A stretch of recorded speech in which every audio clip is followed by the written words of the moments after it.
back to. My name is Fritz Hutchison. I'm a musician from Kansas City. I play a bunch of different instruments and I write songs. And I just put out an album called Movie Night, and it's my second album. And I'm in the car right now, going on tour. I'm really happy about that. I'm on my way to Chicago to play a couple of shows. It feels amazing to be able to go on tour at all. I put out the first one right at the beginning of the pandemic, so I never got a chance to go on the road for that at all. So this time around, I feel lucky to have the opportunity at all to do it. Because I used to play in a bunch of like cover bands, and I was doing full-time music, but I was playing a lot of music that was like country covers or like jazz groups, and that's all great. I love doing that stuff. But I realized after all the gigs disappeared and I couldn't pursue anything at any point, I realized that it mattered more to me to write music and play original music. And so this is the first time that I've gone out on tour for my own music, and it's really exciting. And it feels really new, so it's really cool. I still play music with other groups. These days I am more focused on my own music. I'm making more time for that. But I have a lot of amazing, talented friends that write really cool songs. And so I still play drums with a couple of other different groups. You know, I love my friends' music, so I like having opportunities to play their songs as well. The first show that I had to cancel because of COVID was my album release show for the first album. It was the first one that went away, and it was a total gut punch. It was devastating. It sucked. But, you know, whatever. I mean, I'm definitely not alone in that. So many people had to let go of things. But it was bad.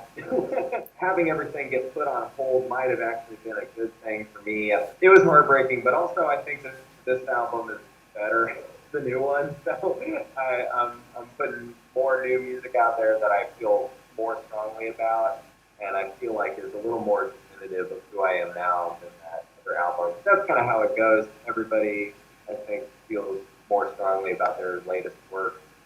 It was kind of nice to have the business completely removed from the act of making music. So in that sense, I have enjoyed being a musician for the last couple of years because I've just been thinking of myself more as a creative person instead of like somebody that works in this field and has this job where I go play the same country songs all of the time that aren't mine.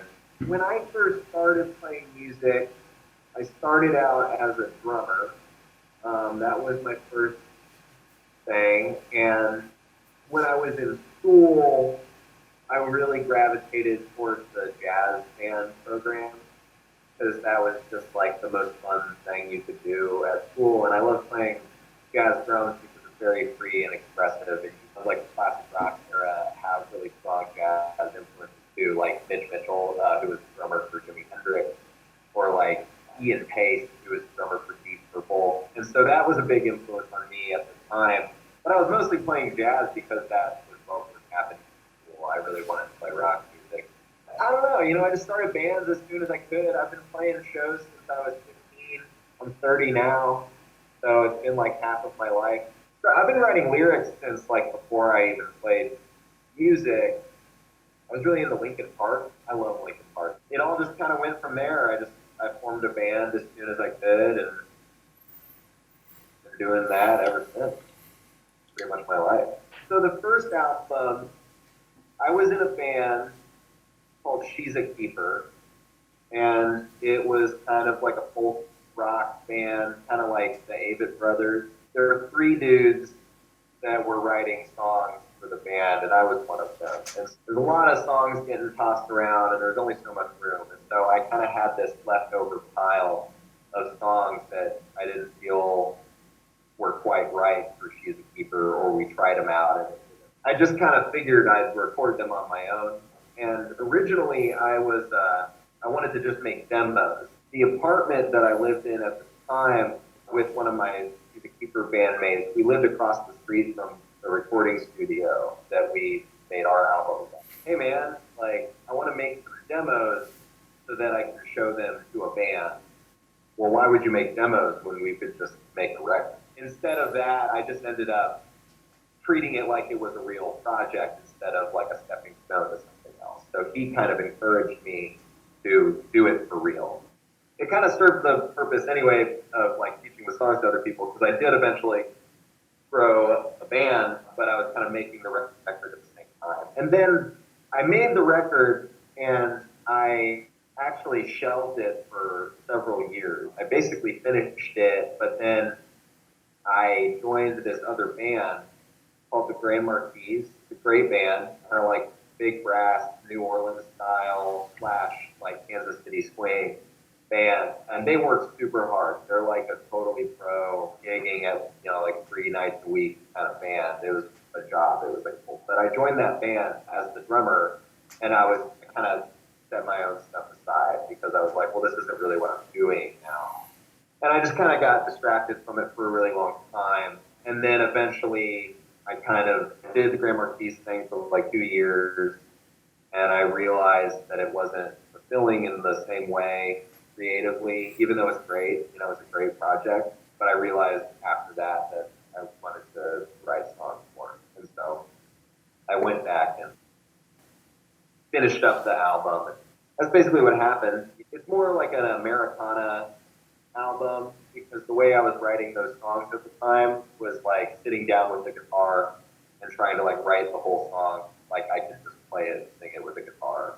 And then I built the arrangement out of it. It was different like from the second album, because the second album is more, I was kind of building up the tracks, like, okay, what's the groove going to be like? How is the bass going to interact? And I had more of a producer mindset for the second one. But that first one is more just like banging it out, kind of more feelings-based. A bunch of angsty songs from my early 20s. So the second album I mentioned earlier is called Movie Night. It's a pretty diverse record. There's a lot of different styles of music on it. Movie Night, the title of the album comes to the song. There's a song, Movie Night. I feel like that's just like an easy way to name an album. Like, it's just, I like Movie Night as a phrase because it's a familiar phrase that means something universal, but also means something specific to everyone. It might bring back like family memories, or it's something that you do with your friends or your loved ones or something like that. Emmett Merrill is the guy who did the album art. He did some really beautiful lithograph art for the record. The central theme of this album is friendship and kind of reflecting on, so it's a nostalgic thing, but it makes me think about those relationships and that group of people specifically. A lot of those relationships are reflected in the different songs, and that's the story. That's Movie Night. There's this movie that we really love called Sunrise. It's a F.W. Murnau movie from the 20s. It's just kind of a snapshot of everything that was swimming through my brain at the time. Maybe it's like all the other things that were distracting me maybe in that moment from being like a kinder person. I'm not very social media savvy. I have to kind of admit that to myself. But also, folks like you that want to talk to me, I think it's amazing. I think it's amazing that we're talking at all. Halfway across the world. We had a really fun release show. We sold out, well, we didn't sell out a venue, but we packed a venue. People have been listening and people have been enjoying it. So I'm happy. People in my immediate community, there have been some blog write-ups that have been positive, and that's been really nice. Basically giving me favorable reviews, which I'm really grateful for. The people that know my music and that are interested in it generally are all people in my own community. Mostly people are just communicating with me directly. For the most part, it's just like the community is being supportive. Super grateful for that. I have a really awesome band, like 6 or 7 people. There's all sorts of people in the band. There's guys and girls, every kind of person basically.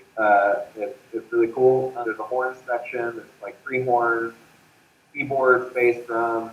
I play guitar. It's really awesome. I feel really lucky because everyone in the band is like a killer musician. For the tours, I'm just kind of striking out on my own and going to places where I've never played before, where nobody knows me. So far, the response for the new stuff has been pretty good. I think folks in Kansas City have heard a lot of these songs for kind of a long time. It's not like I was keeping them a secret to finish the record and now I'm playing them. I kind of test drove a lot of these songs in the live sets before. And yeah, I mean, I would play these songs and maybe they wouldn't work and I'd be like, oh, well, maybe we need to change the bridge or something. So generally, it's kind of been like proof of concept. It's been working out. People enjoying it. Sometimes when you're playing for a crowd of strangers, it can be difficult to hold the attention if it's like a crazy big party or something and everyone's talking to their friends. But that's okay. Like, I get it. As these tours go on, like I said, I'm on my way to Chicago now, and then I'll play in Milwaukee, and then I have more solo dates in the Midwest over here. And then in the fall, I'll be coming over to Europe to do some solo dates as well. So the idea is to be able to get some footholds in places that I can keep coming back to. What I really want to do is like Bruce Springsteen and the E Street Band, like big band, big sound, huge party. That's what I want. And so I kind of see myself building up to that and starting with the solo stuff just to kind of get my name out there and to meet some people and kind of find the cool venues and find the cool people in town that I want to be friends with. Trust is also like a really high energy rocker. That one's really good. And there's no horns on that one on the album, but when we do it live, we have the horns doing some of those melodic, and it really kind of like takes it up a notch and makes it different from the recording. And that's always a really exciting one to play live.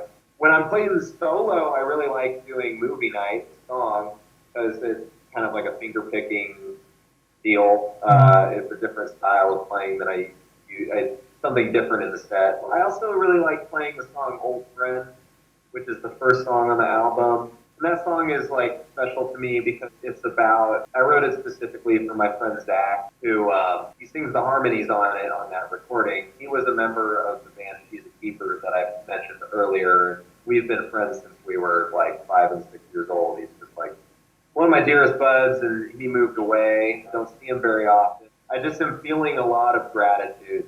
I think that that's just like the feeling that I have about this whole situation. Movie Night has more collaborators on it than on the previous album. There's more horns, there's more strings, so many hands involved in this record, even though it's, you know, it's just my name, but there's so much more to it than that. It takes so many people to make stuff like this happen, and I'm so grateful. It's just, I can't say enough how grateful I am for everybody. I'm grateful for you guys for talking to me. I'm grateful for anybody that listens or is at all interested in anything I have to say.